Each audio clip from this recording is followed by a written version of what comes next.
آدمی جب آپ بٹھائیں گے کسی بھی مقام پر تو اس کے لیے تمام لوگوں کو سنبھال کر چلنا مشکل ہوتا ہے. دوسرا، جب پیسہ کھانے کی عادت بن جائے اور ہر کوئی پیسہ کھا رہا ہو تو باقی سمجھتے ہیں کہ ہم تو رہ گئے. یعنی یہ ایک بت کی صورت میں تو لیڈر موجود ہے. ہیرو ورشپ جو ہوتی ہے اس میں نقصان یہ ہوتا ہے کہ وہ جو ہیرو ہوتا ہے وہ ورشپ کیا جاتا ہے. اب یہ اس کی پوجا میں جو یہ لوٹ رہے ہیں یا جو یہ انجوائے کر رہے ہیں تو ایسی حالات کے اندر یہ چیزیں ہوتی ہیں.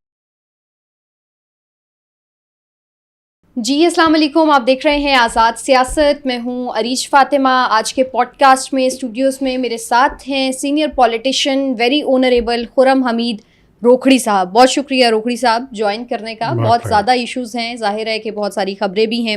گزشتہ 12 سے 13 سالوں سے ہم دیکھ رہے ہیں کہ پاکستان تحریک انصاف کی حکومت ہے خیبر پختونخوا کے اندر، لیکن وہاں پہ پارلیمانی پارٹی کا جب اجلاس بلایا جاتا ہے تو تقریباً ہم دیکھتے ہیں کہ 30 سے زائد اراکین جو ہیں وہ غیر حاضر ہوتے ہیں. اس کی بنیادی وجہ آپ کو کیا نظر آ رہی ہے؟ پارٹی کے اندر کچھ اپنے مسائل ہیں، کچھ لوگ ناراض ہیں، خبریں بہت ساری ہیں، آپ کو کیا لگتا ہے؟ دیکھیں، نااہل آدمی جب آپ بٹھائیں گے کسی بھی مقام پر تو اس کے لیے تمام لوگوں کو سنبھال کر چلنا مشکل ہوتا ہے.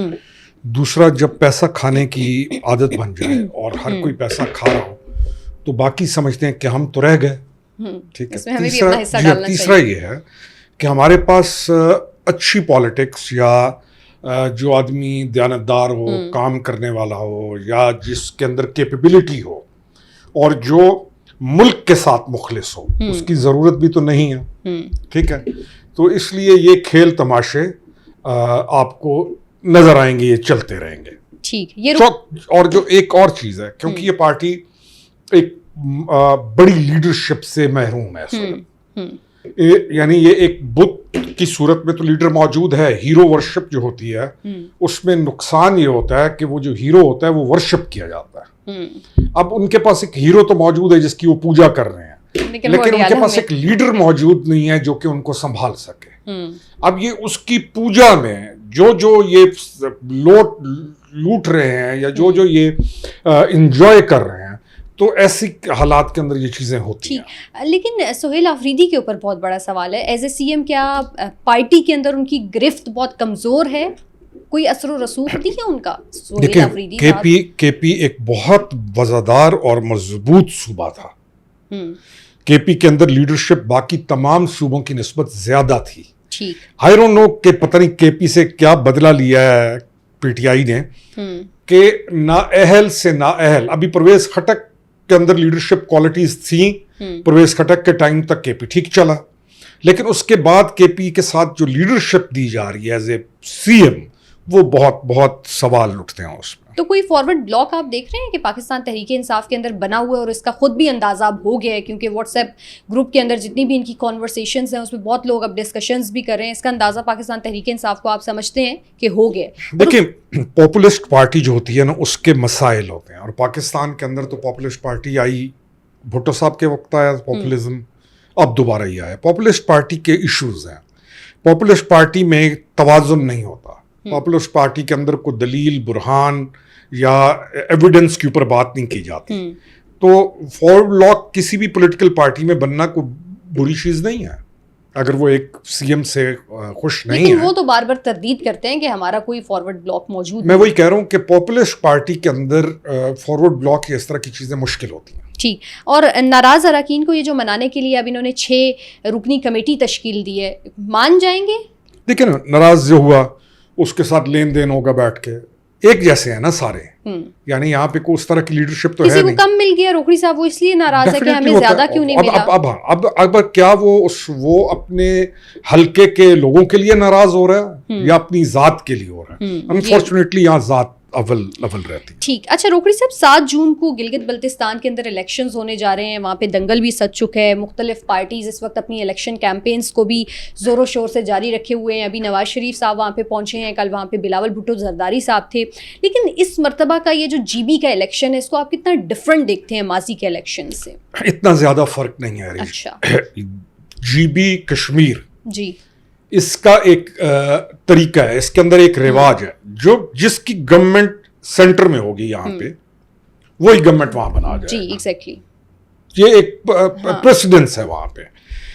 تو گلگت کے اندر زیادہ چانسز ہیں نون گورنمنٹ بنا جائے گی, اور وہ جو لوگ ہیں وہ چھوٹا سا علاقہ ہے, وہ ان معاملات میں سینٹر کے ساتھ زیادہ چلتے ہیں, بس اتنی سی بات ہے. ٹھیک. اچھا, اس میں بیرسٹر گوہر بھی کل وہاں پر پہنچے اور انہوں نے بھی انتخابی مہم کی. اس کا مطلب یہ ہے کہ پی ٹی آئی بھی متحرک ہے اور کیمپین بھی کریں, لیکن وہ الزام یہ لگا رہے ہیں کہ ہمارے خلاف پری پول ریگنگ ہو رہی ہے اور 2024 کے الیکشنز کا یہ ری پلے ہو رہا ہے. تو یہ سب کیا ہو رہا ہے روکڑی صاحب؟ دیکھیں, ان کو الزام لگانے سے پہلے یہ سوچنا چاہیے کہ انہوں نے جی بی کے ساتھ کیا کیا اپنی دور حکومت میں. انہوں نے وہاں پہ سیکٹیرین کو فروغ دیا, انہوں نے وہاں پہ ایکسٹریمزم کو فروغ دیا, انہوں نے وہاں پہ جو نوجوان خالد خورشید سی ایم تھا جی بی کا, جو وہاں پہ زمان پارک کے اندر جتنا کرائم ہے یا جو ساری چیزیں وہ انہوں نے کی.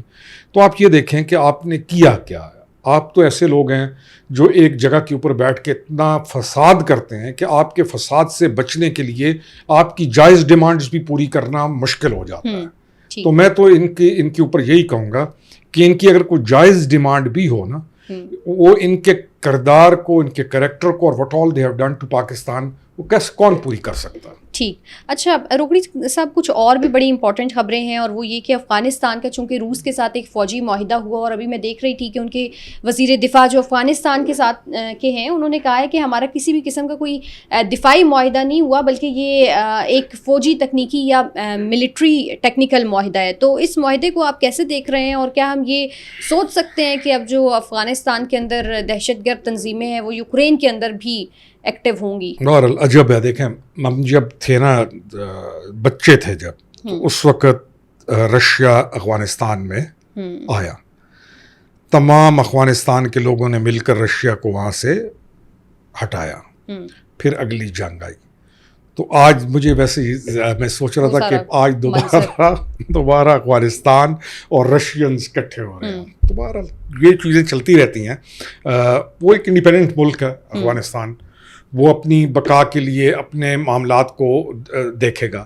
ہمارا کنسرن یہ ہے, چاہے وہ رشیا کے ساتھ جائے چاہے کہیں پہ بھی جائے, ہم بھی رشیا کے ساتھ بیٹھ کے یہ بات کریں کہ جو وہاں پہ دہشت گرد تنظیمیں ہیں یا وہاں پر جو ایکسٹریمزم ہے جو وہ بارڈر کے ادھر کرتا ہے, اس کے اوپر بیٹھ کے لاہ عمل ہم ساروں کو بنانا چاہیے. اور رشینز آلریڈی اس کے اوپر بڑا کنسرن شو کرتے ہیں. رشینز اس چیز کے اوپر آپ کے آرگومنٹ کو, یہ جو ایک تجزیہ یہ آ رہا ہے کہ اب مزید اور وہ کھل کر کچھ نہ کچھ اس طرح کے حملے کریں گے, یا دنیا بھر میں جتنی بھی دہشت گردی ہوتی ہے اس سے ان کو اور ہوا ملے گی, یہ غلط ہے آپ سمجھتے ہیں؟ نہیں, میں سمجھتا ہوں کہ رشینز اس طرح کی کسی چیز کی بھی اجازت نہیں دیں گے ان کو. ٹھیک. اور وہ ان کی اجازت مان لیں گے, آپ یہ سمجھتے ہیں کہ جو ان کا مائنڈ سیٹ ہے اور انڈیا ان کو بیکنگ کرتا ہے؟ ابھی تک ہم نے دیکھا کہ وہ کسی کی اجازت نہیں مانتے, لیکن انڈیا کا ایک پورا سپورٹ تو ان کو ہوتی ہے. تو رشیا کے قریب جانے میں بھی انڈینز زیادہ سامنے ہوں گے. ٹھیک. اچھا, یہ جو یو ایس اور ایران کا کانفلکٹ ہے, اب یہ معاہدہ ہم دیکھ رہے ہیں کہ مذاکرات معطل ہونے کی سب سے باتیں ہو رہی ہیں, اور موقف اس میں یہ وہ ایران دے رہے کہ لیبنان اور چونکہ غزہ کے اوپر حملے اس طرح سے جاری و ساری ہیں اسرائیل کے, تو ہم کسی بھی صورت یقین نہیں کر سکتے, اور ابھی مذاکرات معطل ہونے جا رہے ہیں. آپ کیسے دیکھ رہے ہیں, یہ کوئی ڈیل ہو جائے گی یا کام خراب ہو گیا؟ دیکھیں, ان کا میں نے پہلے بھی آپ کو کہا تھا کہ 80% 90% پہ چیز جائے گی پھر خراب ہو جائے گی. آپ اس کا کی جا رہی ہے روکڑی صاحب, یہ واقعتاً ہو جاتی ہے؟ نہیں, ایٹیٹیوڈ جو ہوتا ہے نا دونوں ملکوں کا, اب امریکہ کا اپنا سٹینس ہے, ایران کو اپنی چیز کی سمجھ نہیں آ رہی. اب ایران کو زیادہ عقل مندی دکھانی چاہیے, لیکن کچھ زیادہ عقل مندی شاید گلے پڑ جاتی ہے, آئی ڈونٹ نو. لیکن اس وقت جو مذاکرات ہیں ان کے وہ رک چکے ہیں. امریکنز نے اچھا انٹرسٹنگ, پریزیڈنٹ ٹرمپ نے کہا ہے کہ میں نے حزب اللہ کو کہا ہے ٹھیک ہو جاؤ, جی ہاں, اور حزب اللہ نے اس کی بات مان لی ہے. یعنی دیکھیں نا کتنی انٹرسٹنگ چیزیں ہیں ساری, اور اسرائیل نہیں مان رہا. تو لیٹس سی, لیکن دعا یہ کریں کہ یہ معاملہ ختم ہو. ٹھیک. اچھا, آپ دیکھتے ہیں کہ ایسکیلیشن لیڈر کے اوپر دونوں ممالک جائیں گے یا وہاں تک نوبت نہیں آئے گی؟ کچھ بھی ہو سکتا ہے. دیکھیں نا, ایک چیز آپ مجھے یہ بتائیں, ایک چیز حل نہیں ہو رہی ہے اور وہ لمبی ہوتی جا رہی ہے, تو میں یہ سوچوں گا کہ یہ حل نہیں ہو رہی, لمبی ہوتی جا رہی ہے, کیا چکر ہے بھائی, کیا پروگرام ہے؟ اچھا, دوسری طرف ابھی انٹرنیٹ کھولا ہے انہوں نے ایران کے اندر, تو بہت زیادہ لوگوں کی آ رہی ہیں ویڈیوز کہ جنہوں نے مخالف اپنی گورنمنٹ کے خلاف بہت بڑے بڑے احتجاج کیے. جی. تو شاید لگتا یہ ہے کہ کچھ دنوں تک دوبارہ وہ احتجاج والا سلسلہ ایران میں شروع ہو سکتا ہے. اچھا روکڑی صاحب، لاسٹلی مجھے یہ بھی بتائیے گا کہ چیزوں کا حل نہ ہونا یا ان کا لمبا ہونا یہ کس چیز کا اشارہ کرتا ہے؟ کیونکہ اس جنگ کو ختم کرنے کی جلدی بھی تھی لیکن وہ جلدی پوری نہیں ہوئی ہے، تو اب کیا وجوہات آپ کو نظر آتی ہیں؟ دیکھیں، جب چیز لمبی ہوگی نا تو میڈیٹرز کے ہاتھ سے نکل جائے گی. جیسے ہمارے پاکستان کے پاس بہت بڑا چانس تھا ایران کے پاس، پاکستان اس چیز کو کر رہا تھا. لمبی ہوئی تو پاکستان کے ساتھ قطر آ گیا، قطر کے ساتھ کوئی اور آ گیا، تو چیز بکھرنا شروع ہو گئی. تو لمبی ہونے میں نقصان ہوتا ہے کئی دفعہ. اس طرح کی چیز ٹائم پہ اچھے طریقے سے سمٹ جائے تو وہ بہت بہتر ہوتا ہے. لیکن یہ جتنا لمبا ہوگا معاملہ خراب ہو سکتا ہے، اتنی کمپلیکیٹڈ سچویشن آپ دیکھتے ہیں. بہت شکریہ روکڑی صاحب آپ کا. آپ لوگوں سے ملاقات نیکسٹ پوڈ کاسٹ میں. اپنا خیال رکھیے. اللہ حافظ.